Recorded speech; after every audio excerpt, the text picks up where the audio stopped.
José María Ejuren nació el 7 de julio de 1874 en Lima, Perú. Su padre durante este tiempo trabajaba en Chuquitanta.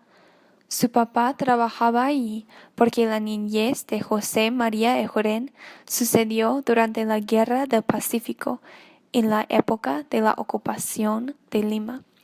Sin embargo, fue por esa situación que Ejuren pasó mucha de su infancia en la hacienda familiar que quedaba en Chiquitanta. Tuvo muchas oportunidades para disfrutar de la naturaleza allí, y muchos piensan que quizás fue allí donde llegó a tener su aprecio por la naturaleza y la belleza a su alrededor. Después de que fallecieran sus padres, se fue a vivir con sus hermanas Susana y Angélica en el distrito de Barranco, Lima, Perú. Allí vivió el resto de su vida.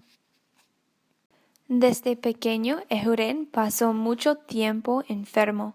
Por esa razón le era difícil seguir sus estudios escolares, pero lo suplementó con un estudio profundo de las obras literarias por su propia cuenta. Ejuren nunca se casó, pero su soltería le dio el tiempo para enfocarse en su arte.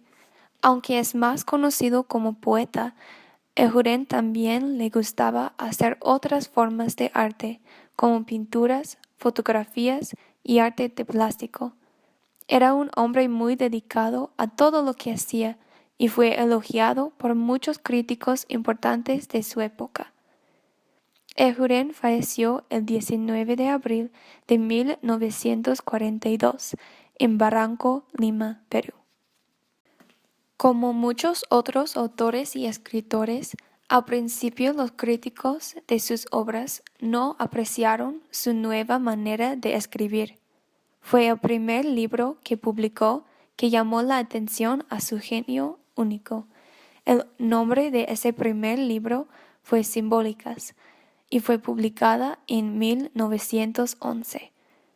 Ese libro estableció su estilo como poeta, y allí empezó el cambio que él inició en la poesía peruana. Se ha dicho de su libro Simbólicas que actúa como la fundación de la poesía contemporánea de Perú, instaurando una tradición todavía viva y vigente en la actualidad. Junto a César Vallejo, Ejuren es, así, el poeta peruano más importante del siglo XX. Los Reyes Rojos, por José María Ejuren. Desde la aurora combaten dos reyes rojos con lanza de oro. Por verde bosque y en los purpurinos cerros vibra su ceño. Falcones reyes batallan en lejanías de oro azulinas. Por la luz cadmio airadas se ven pequeñas sus formas negras. Viene la noche y firmes combaten foscos los reyes rojos. Un enfoque muy importante de esa obra es el color. La mayoría de las descripciones que se dan en el poema llegan a tener su sentido por medio de la descripción de sus colores. Por ejemplo, el hablante menciona los reyes rojos, la lanza de oro y los purpurinos cerros, entre otros. El enfoque en los colores de la escena da la impresión de vibrancia. Es especialmente importante que los reyes sean rojos. En el poema habla de que hay dos reyes batallando. El color rojo se utiliza para representar pasión y en el caso de las batallas, de la sangre o la muerte. Otra parte del poema es importante se ve por medio de las maneras distintas en que emplea la palabra oro. En la primera instancia se utiliza para describir un arma de guerra.